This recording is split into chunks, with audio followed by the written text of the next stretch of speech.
So hello and welcome to another episode of Topline Talks, a Mackie Myers podcast hosted by me, Owen Myers.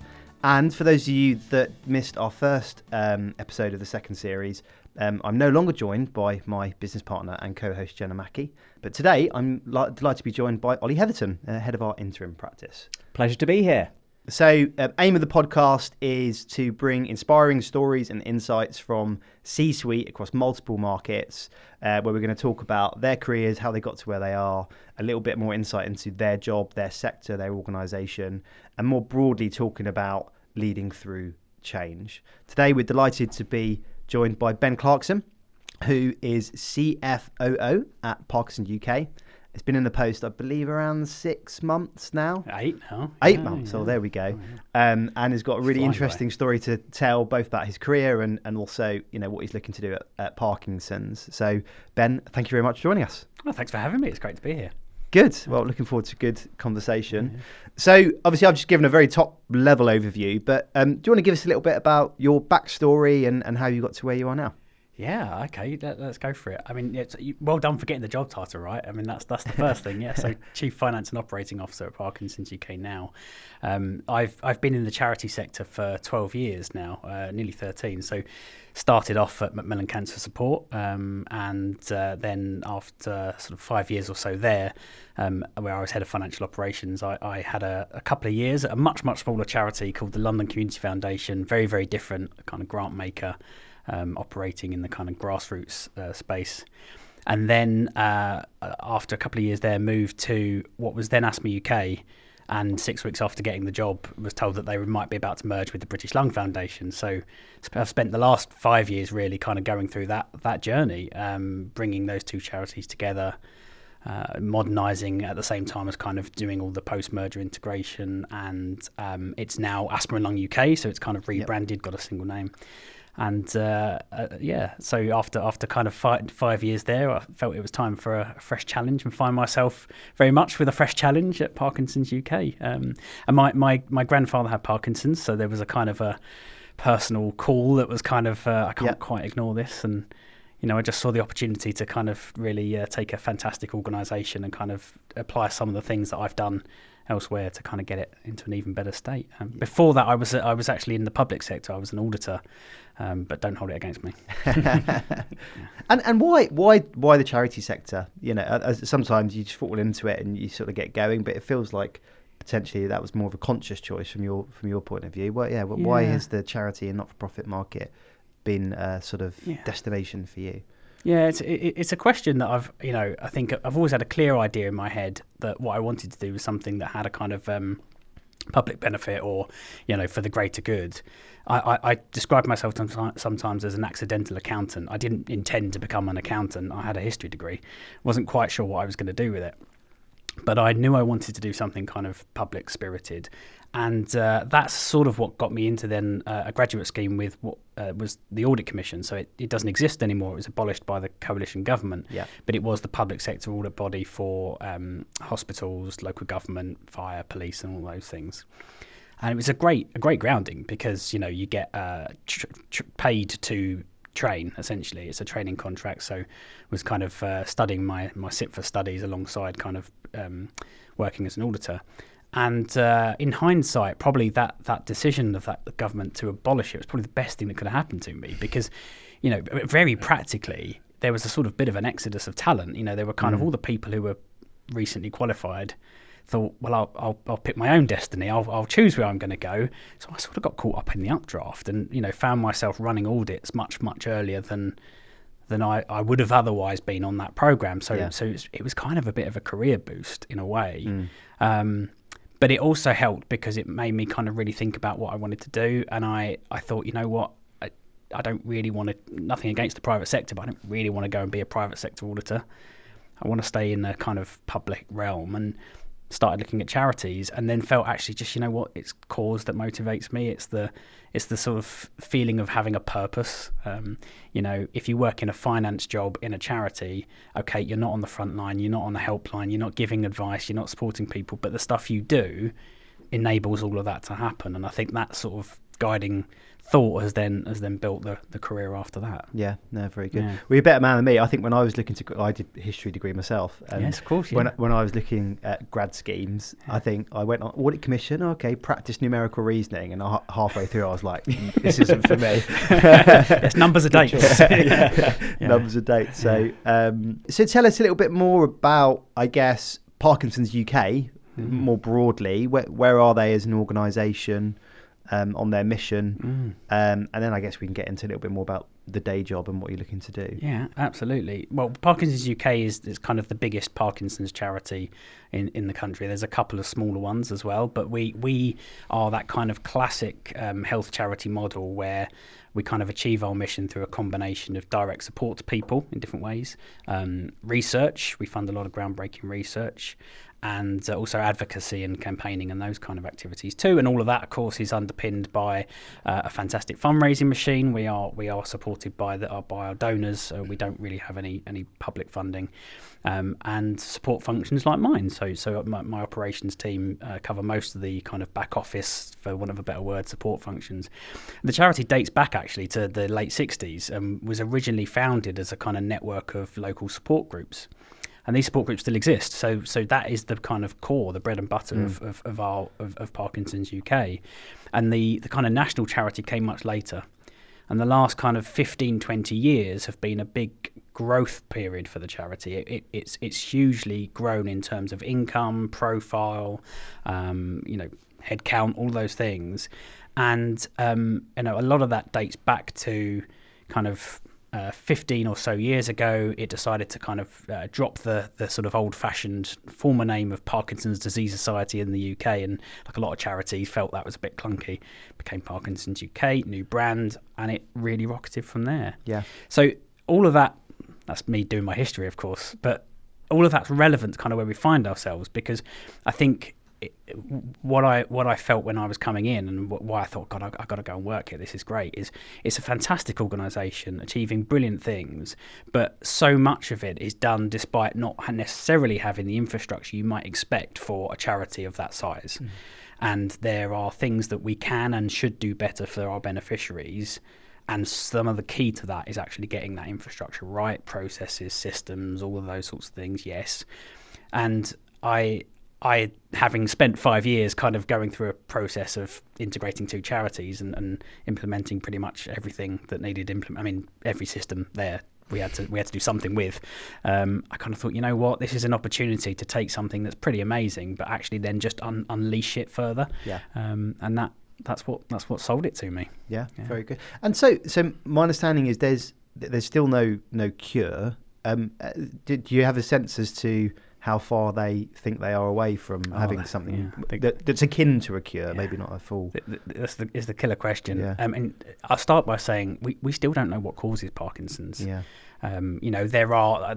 I'm simplifying there. There is research. There are genetic indicators, for example, in some cases. But in terms of overall, we don't know. And I think there's a real feeling amongst the community that it's a long time since we had a breakthrough treatment. So levodopa is the kind of main drug that's used to treat Parkinson's symptoms, but it treats the symptoms. It doesn't cure it, and it was discovered a long time ago. So there's a real frustration, and I think one of the things that we recognise as a charity is, we are trying different ways to find those breakthrough treatments. You can get into debates around what does the word cure even mean, but it's really about, for us, thinking about everything from better treatments to understanding why it's caused to making it easier for people to live symptom free, those kind of things. And we do that in the kind of traditional way in the health charities do, through funding the kind of classic research grants, for want of a better phrase, to universities and the like. But we also fund a lot of startup activity as well through something called our virtual biotech. Mm-hmm. So that's where we'll we'll look at examples of kind of biotech firms, often university spin-outs with a really good idea, something novel that could make a difference. And the sort of aim of that vehicle is to invest in these, yes, on a commercial basis, but also on a philanthropic basis. So these are things that if you were looking at purely commercially, you might not fund, but we will say, okay, because we're doing it both, we will fund them, primarily because we want to increase that pipeline of drugs and treatments going through into testing and hopefully eventually into patient use. So it's about that's kind of right at the start of that journey of the drug discovery program. Yeah. And so actually is the organisation very much in that ecosystem, in terms of the sort of research spin outs and sort of biotech research market? Yes. And I think the thing with Parkinson's UK, what makes our model great is because we're not just doing one thing. We are trying to fund better research so people get new treatments faster, and then we're also kind of out there in the community talking to them about what matters, and we're then taking what we've learned and we're campaigning for them. So I think that model works really well because it isn't just one thing that you need to do. If you talk to somebody with Parkinson's, what they say they need will vary from person to person. Yeah. Many people do want better treatments. Some people are worried about, if they've got a genetic form, they're worried about their children getting it and the fact that things haven't moved on. So, it's a really personal thing. We talk about being there for every Parkinson's journey. That's because we recognise that they are different. And it's different for everybody. Yeah. Oh, very good. And so for the organisation to have maximum impact, obviously it needs a really good operating structure and support services and finances in good nick, etc. So tell us a little bit about sort of what you're working on at the moment as fairly new into the job and what you're looking to achieve. Yeah, I'm glad you think so. Yes, I mean, as I sort of alluded to, I think because of that history of the organisation, we've kind of got a mixture of some things that have been modernised a bit, some things that are not quite there, things that perhaps were better suited to a previous version of the charity. And, in many ways, I kind of thought to myself, I don't really want to go and do another job where I've got to kind of like replace everything and do everything. And that's kind of not what it is here. It's different. That everybody wants to change and progress. There's a huge appetite for modernisation. There is no, I'm not having to push against a closed door. This is like, what people want, and the organisation has a real desire to modernise and be what we call being fit for the future, but we also mean being fit for purpose now. So a lot of it is taking some of the same problems that many other charities will be facing. An old CRM built on old technology, a familiar story, right? Yeah. That has been around for 25, 30 years and, is no longer fit for purpose. And we are one of many charities who have that challenge.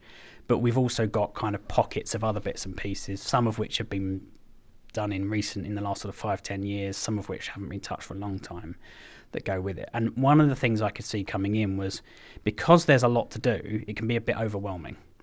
And I kind of got this sense of everyone's really enthusiastic, but it needs a bit of a structured plan. So one of the first things I kind of set about with my team was saying, we need a roadmap for this. We need to understand kind of, if tech is a key enabler for our success, what's the order in which we're going to do things? And I don't mean one by one, but, kind of, we can't do 50 things, but we might be able to do a few at the same time, and we need to think about the logical order. So a lot of what I've been doing so far is trying to map that out so we can kind of get a clear plan for how the next few years are going to go.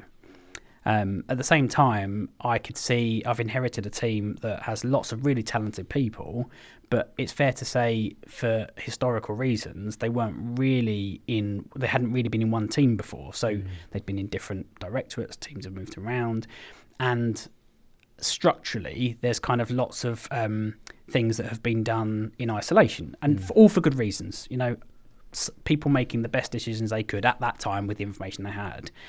Of course, I've got the opportunity now, having brought it all together, to look at the whole and say, kind of, how does this work? What's the best way to do this?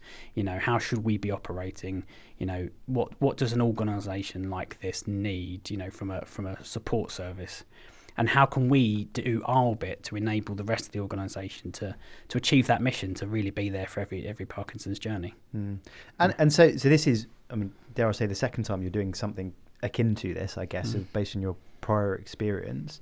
What's your kind of takeaway and learnings, and if you were to tell yourself 6 years ago about best advice around going through achieving change? Because, running finance and operations, particularly in the charity world, you're not at the front end. You're not talking to the sort of customers and things. And in a lot of organisations, dare I say, back office can be seen as a bit of a support function, and just let us do our job. So as a leader overseeing that function, what's your advice for going about winning the hearts and minds of the rest of the exec leadership team and the management team to ensure that everyone's singing off the same hymn sheet? Yeah, good question. So I think I always start with it's about the mission, right? So your role is to further that mission. So I don't ever like to hear support functions doing things for their own sake. It's something I've spent a lot of time with my various teams across the charity sector saying, we don't exist for our sake, we exist for the organisation. And we have to listen to our customers. We have to understand what they need from us and the service, and we have to be honest with ourselves when we're not delivering that. And I think in terms of then how do you kind of sell it to the wider team, so much of it is about showing them what good looks like and kind of saying, actually, as an organisation, this is what we need. And sometimes, especially if you've got something that's kind of long established, it can be hard to imagine it being different. But I guess partly because I've got the experience from elsewhere, I can say, well, look, this is what I've seen work really well, or this is kind of best practice thinking at the moment, and you can kind of sell a bit of a vision, but the vision of what's to come has to be rooted in the mission. So to kind of give you an example of how I've been sort of trying to frame that with our team at Parkinson's UK, we kind of looked at classic historian again. We looked at the history of Parkinson's UK, and we looked at kind of snapshots in time, key points, and then we thought about our moment in that story. So where do we come in that journey?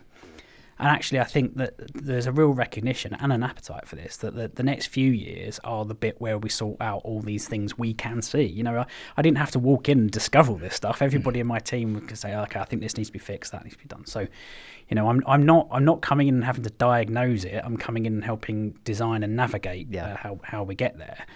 But we kind of cast our mind forward and sort of said, what if it was 2030, what would we want the operations team of 2030 to be grateful to us for that we've done? And that really resonated with people, I think, because they could see actually, we're actually going to sort this stuff out. And there's a real enthusiasm for that, that then I think makes it much easier for the sort of wider organisation, because they can see that confidence, they can see that building. And then, of course, you start to get a few wins, you get something delivered. I mean, you would not believe the excitement that came from having just a new expenses system back in the last year. The team did a great job of rolling that out, but they went from something that was really painful and clunky and kind of filled people with dread to something really slick and easy that just makes it easier to work there. And when it's easier to work there, you can do more for the people we exist for. It's funny, isn't it? It's the basics that really have the impact. So I've seen it before, and won't name names, where people have gone into an organisation with all these grand designs, but a few months in, a key stakeholder you're looking to influence, you get their payslip wrong, and they've overpaid on tax, so the tax code's wrong, and it's like, well, if you can't get my payroll right, how are you going to do X, Y, and Z? It's so true. You have to get the basics right, and so much of it is about building that narrative and building that confidence as well. And it's not the only charity that struggled with this stuff. There are so many charities that have got modernisation to do, and particularly big projects like CRMs. I mean, there are so many examples out there of charities that have the same sort of challenges we do, and many of them have struggled to get going. And, I think it's hard to do, so it's not like it's kind of easy stuff. But I've had one of my catchphrases is nothing worth doing is ever easy. So I kind of just think to myself, okay, well, it's worth this. This is what makes it worthwhile. This is what makes the job rewarding. Maybe that could be the catchphrase of the podcast. Yeah, I think that's a good one. I like it. Given we are a recruitment podcast, I'd really like to get your take on, I guess, everything you've just mentioned, but in relation to kind of people and talent. So, obviously, leading multifunctional teams and hiring and all the rest of it. But what's your approach generally to the people side of change and modernisation and sort of bringing people along that journey? Yeah, I think I've always considered myself to be a people first kind of leader. Instantly, that's one of Parkinson's UK's values: people first. So it's obviously spoke to me somewhere. But there's something about, if you've got a whole heap of problems, fires to put out, do the ones that affect people first. That's always the key, because it's a bit like the payslip example. If you're not getting these things right, then actually you won't really make progress with the other stuff. And I think one of the things I've been doing a lot of in the first, what's now 8 months, is kind of trying to build up that narrative with people and reinforce that view of kind of actually, we can do this. This is our moment. This is our time, because it builds that story, and people can kind of see a vision. And I think that's so crucial for then when you are going through a bit of a period of transformation, because people understand why, and I think if you try and make change without people understanding the why, you unsettle people, you get, a lot more resistance. You often kind of get, you leave people behind because they can't quite see the point. Now, I don't get everything right. No one ever does, but I always set out to try and do that. If I think back to my time at Asthma and Lung UK, going into that merger process, we did a lot to try and make sure we were looking after the people as best we could. It doesn't mean that you shy away from the fact you will have some tough decisions to make, but you do it in a way that tries to look after the people affected, and you do it in a way that you reassure where you can. You tell people what you can tell them. You're honest about what you don't know. You're honest about what is still in progress, and I think that sort of principle creates a really good foundation. And if I think then sort of back to 2020, not that any of us really want to think about 2020, but going into that global pandemic, with two charities that had just merged, really, struggling to kind of piece things together at that point and work out what we did. Our response was to put our people first, and that created a really solid foundation for building a brilliant culture.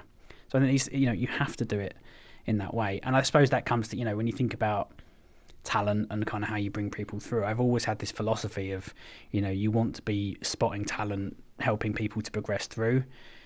Sometimes that isn't always possible in an organisation of the sort of size I've worked in, and that's okay. It's fine. You can develop people and accept that they might have to move on to get that next job, but you'll get a lot more out of them while they're with you while you do that. And I also have a kind of philosophy of when you are having to recruit in, I use the phrase, which I stole from a book, but recruit for attitude, train for skill. And it doesn't mean hire people without the qualifications. It means if you've got people who have got all the basics that you need, but maybe are missing some experience, but their attitude is bang on, that's much, much better than getting somebody in who ticks all the boxes in experience, but you're not quite sure if they're going to sort of drive that agenda. And it means, repeatedly in my career, I've recruited people who have got a lot of potential and then seen them grow. Often within the same business or to go elsewhere. So that same philosophy, I think, will stick with me for the rest of my career, I think. Yeah, absolutely. On the sort of progression point, see, we're predominantly a finance recruiter, but we do sort of edge into broader operations.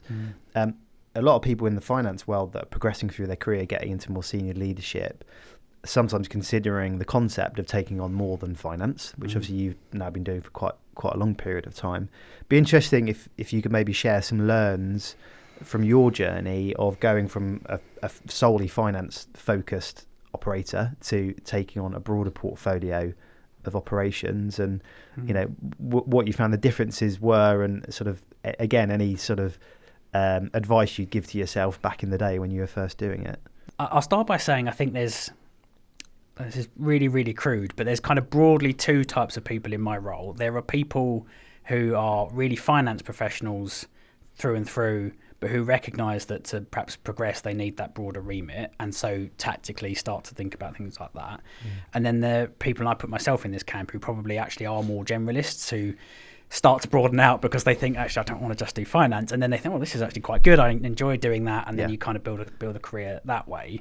And I'm not saying one's better than the other, they're perfectly valid routes, but I think either way you're right. Quite often, particularly in charities, the finance brief comes with other related functions, and if you are a charity with limited resource and you're thinking about who's going to sit on that exec team, what qualification, what specialism am I going to go for? Well, you need a CFO type person, right? So quite often that's where you start, and then you you add in whatever else makes sense. And I think, I was really fortunate that at the time I was starting to kind of work this out about myself, and also recognizing that kind of that was probably a good career move.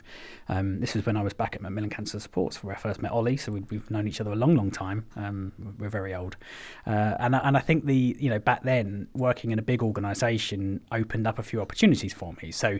I had the opportunity of working closely with the technology team on a number of projects. We were doing some really interesting work, for example, on the early trials of contactless donations. I mean, that's like everything now. We'll do it, but way back then, that was novel. If you did street collections or like shops, it was cash in buckets, and the idea of kind of asking people to tap a card, never mind a phone, was kind of really groundbreaking. And we were doing some really early stuff on that, as well as some really interesting projects, seeing if we could find better, more efficient ways of getting money to people who receive small grants from the charity. So, quite interesting technology use cases. I had the same opportunity with the HR team. So, they occasionally need managers to sitting on an investigation or a disciplinary or whatever it might be, or even just join an interview panel somewhere else. And so I just sort of had a bit of a policy of saying yes to everything. And there are times when I thought, why have I said yes to this? But it did mean that kind of I had that broader experience. And I was running a multidisciplinary team anyway in finance. I was running a team of lots of different finance functions. So then when the opportunity came to move into a director position, I was able to give lots of examples of where I'd been involved in technology and HR. And, that was what kind of got me into that thing. And then once you've got to that level and you are then doing it, you get the more freedom to kind of, you are leading that. So you can dip in as the organisation needs and as your skill set fits. So I find myself naturally wanting to do all of it, not just finance. And I think that means that I tend to gravitate more towards kind of, spreading myself across everything. And sort of that then leads on to Asthma and Lung UK as it now is, where it was everything. I mean, everything had to be looked at. I wrote a whole new values framework. I was involved in leading every system pretty much had something done to it if it wasn't completely replaced. But also, working out the finances and the business model for a merged charity, and kind of taking two very different organisations and coming up with something that actually worked. So, all these things were necessary. None of them are necessarily more important than the other, but of course what I get to do is base all of that on a really solid bedrock of being a qualified accountant. I'm a fellow as well now, I should say. Very good. A fellow of CFOO, so there you go. Good. Yeah, got to get that in there, haven't I? So in short, if you want to do stuff, just say yes. Yeah, if you want to do stuff, just say yes. Yeah. I could have just said that, really, couldn't I? We're really picking up some new strap lines here. We should take a few after them and incorporate them into Mackie Mind. Yeah. My advice to someone who is probably more the other sort of model of someone who's really a solid finance professional, but maybe not so interested in it, is push yourself out your comfort zone, because that will open doors. And actually, you probably will find so much of it is transferable. The kind of analytical brain you need to succeed in a finance career helps you with all the other areas too. And I think quite often, it's not about being an expert in everything. I'm not an expert in technology. I'm an enthusiast, but I'm not an expert. But as you surround yourself with good people, you know enough to understand, you know enough to kind of see the big picture, but also you can join it up. That's what I love about having a job that's multidisciplined, because you can join it all up so that you can say, okay, I can see the impact of these things financially. I can see the impact of this, in terms of the link back to the strategy. You're only having to debate it with yourself. So you kind of, you're not having to sell to different directors. You're kind of going, okay, what's the priority here? And I think that sometimes makes it a bit faster. I've had a lot of comments from people who've gone, oh, you've got quite a big remit, Ben. And I go, yeah, that's what I love. That's the joy, because I can get stuff done that way. It's kind of and I've got great people. It wouldn't work if I didn't have great people around me. The other question we get quite a lot, where again, when people are moving through their careers, which you've got plenty of experience of, is about transitioning to dealing with boards and trustees and chairs of finance committees and and all the rest of it. Have you got any sort of thoughts on learns that you've had on that topic specifically? So, dealing with board and trustee members. Yeah, absolutely. I've dealt with a few boards now. I mean, and I am a trustee myself, I should say as well. So I didn't say that in the introduction, but I am a trustee of the charity Contact, which is a disability charity supporting families with disabled children. And I think that's a starting point. I would definitely recommend, if you want to progress your career in the charity sector, go and sit on the other side of the fence so you understand that. Because if you understand the role of the trustee from the other side, it's much easier to understand what a trustee needs when you're on the executive side. And every board is different, but you can pick up bits of good practice. You can see what good looks like. You can kind of learn things from others. And of course, it gives you exposure to whole bits of, organisations that you wouldn't get in your day job. So I definitely recommend that to people. Huge demand, particularly for finance professionals, but for any kind of support function professional to join charity boards. But then I think quite often it's understanding, the motivations of the board, what drives them, what do they need, and it is different boards have different needs, different drivers. If I think back to my first sort of exec level job, the board there had a number of people on it who were themselves philanthropists, so it was quite an interesting philanthropic culture because they brought sector expertise. I mean, the chair was a very talented guy who was hugely supportive for me, and he'd been chief executive of a FTSE 100 company. These were serious people. Like, there was a bit of imposter syndrome. I was kind of like, oh my God, these are real people. But they are normal people. They're generous with their time. They will give. They're there for a reason, that they're motivated by the cause and they want to give back. So you can learn a hell of a lot from your trustees. You will get exposure to so many different people, and then each board's different. So Aspen Young UK, the initial board was literally 6 of one and half a dozen of the other. What a fascinating thing that was to see. That kind of trustees probably took longer to come together than the staff because they don't see each other as much. So really interesting observations, some hugely talented people on that board too. And for them, that initial motivation was clearly we believe the right thing to do is bring these charities together. We want that done quickly, efficiently. We want to be there so that we can better support people with lung disease. And then as over time, that sort of evolved that board as the new strategy kind of emerges. It became much more about how do we drive this strategy forward? How do we grow the profile of the organisation and so on? And then if I sort of come to my experience now with Parkinson's UK, again, it's very different. We're really lucky to have a lot of lived experience on the board. So we have a number of people with Parkinson's as trustees who each bring different perspectives. They bring their personal, professional expertise as well. They're not just there because they've got Parkinson's, but they do bring different perspectives from around the country. And I think that's, there's a real value in that too. And particularly if you are someone working in a kind of purpose-led, cause-driven organisation, you've got a number of people on tap that you can speak to and say, not speak on behalf of everybody with Parkinson's, but, do we think we're doing enough here? What do you think of this? And quite often that opens doors as well. Yeah, great. Yeah. I know you got Matthew Durdy on your board. Actually. Yeah, we have. Yeah, I am hugely impressive guy. When the Catapult program first rolled out in 2010, I recruited his first finance director at Cell Therapy. Yeah, it's a small world. So when I saw that, I was like, we'll have to get him on the pod. Actually, he'd be really interesting. Well, he's partly to blame for my hiring, because he was on my interview panel. So right, blame Matthew. Ollie, anything else you wanted to wrap up with? I think just on the point of mergers, I think it's a really interesting thing, and we're seeing it a lot with our social housing clients as well.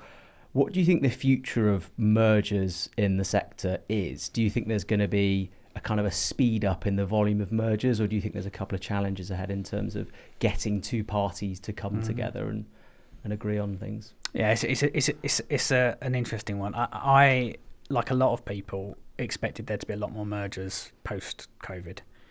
There's been a lot of closures, and that's really sad. There's been some really good charities that have gone under in recent years as the funding landscape's changed or pressures. And, there are a number of charities under a lot of pressure at the moment. The income generation landscape is really tough, and I am incredibly grateful that I'm working for an organisation that's in a really strong position. We've got really fantastic support from our donors and supporters, but I don't sort of ignore the fact that that's not the reality for a lot of organisations.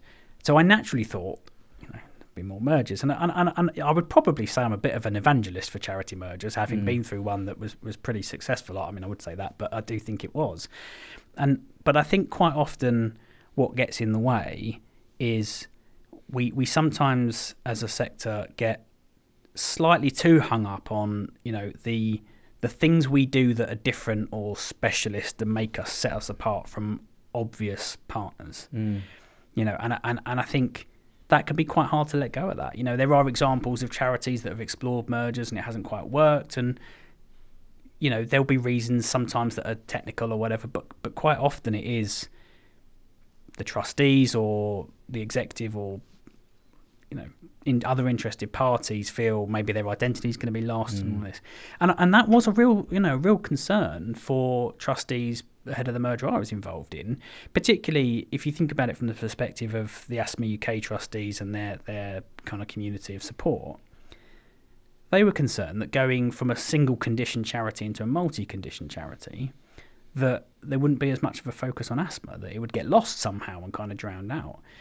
And that's perfectly natural thing to be thinking. You are thinking, I am here to represent asthma and people with asthma, so how do I do that? And what we were able to do was, through a few different things, some of it actually the technical legal, we haven't got time for this, but the technical legal mechanism for the merger and some of the accounting that I created, whilst a little bit clunky, and at times hard to understand, meant that we could get the merger to work. We were able to show actually legally there needs to be a focus on asthma, and the way we engineered the merger made that happen. But that was really because we needed to make sure people understood and felt reassured. Actually, if you stand back strategically, why would an organisation suddenly abandon half its beneficiaries? It wouldn't. Yeah. It just wouldn't, because actually that's by far the biggest population of people with lung conditions. And I think that same debate that we had, I think, does sometimes get in the way, that people kind of are unsure about it. And my challenge to leaders in the sector, whether you're trustees or on the executive side, is actually stand back and think about the greater good for your beneficiaries, and actually is your mission better served by being stronger together with another organisation or just delivering your niche? And that can be quite a hard soul-searching thing to do, and there isn't a right answer. So it's hats off to anyone who's kind of wrestling with it right now. It's a really interesting landscape, and it'd be interesting to see what happens over time, where it goes. Well, I think it's been a great conversation. So thanks ever so much for all your insights. We like to sign off with a slightly more light-hearted quickfire quiz. Oh God! Which is more designed around people that have worked with you but don't necessarily know you that well. A bit more insight as to Ben the human being rather than Ben the CFOO. Apparently, I am a human. Ollie, let's kick off the quickfire quiz. So, the first few questions have a slightly more professional lean. The second few questions have a slightly more personal lean. So, either or. Merger work or business as usual? Merger. Do you know what? I knew you'd say that. I'm a glutton for punishment. Taking the hard route. Finance or operations? Operations. SIPFA or SEMA? SIPFA. Yeah. I mean, I'm a fellow. I have to say that. Yeah. Culture or systems? Culture. Good answer. Always, every single time. On to the more personal ones. Just chucking in a sports one in there because everybody likes sports. Most people like sports. Football or rugby? Football. Great. Yeah. City life or country life? Do I have to choose? So I purposely live right on the cusp, so I get both. I love country life, but I also love being able to get to the city quickly. I think it's a good balance to have. Yeah. I think weekends in the country. I'm copping out of that one. Yeah. And the final one, this is my favourite. A suit or a jazzy shirt? A jazzy shirt every single time. I think my shirts have more of a reputation than I do. They're famous. It's a good USP. It's great. Well, when you start your career as an auditor wearing a suit and tie and it's just not your style, you do anything to have a bit of a personality, and gradually the shirts took over. I mean, got a life of their own. It's brilliant. Excellent. Okay. Well, look, thank you ever so much for giving up your time. I know you're a busy man and got a lot to do, so appreciate you coming in and sharing your insights. For anyone that has enjoyed listening or watching to this episode, we've got more coming out, really some great guests over the course of our second series. You can watch our video on our YouTube and the audio on Spotify and Apple. But for now, that's been another episode of Topline Talks with Ben Clarkson. Thanks very much. Thanks, chaps. Thank you. Good.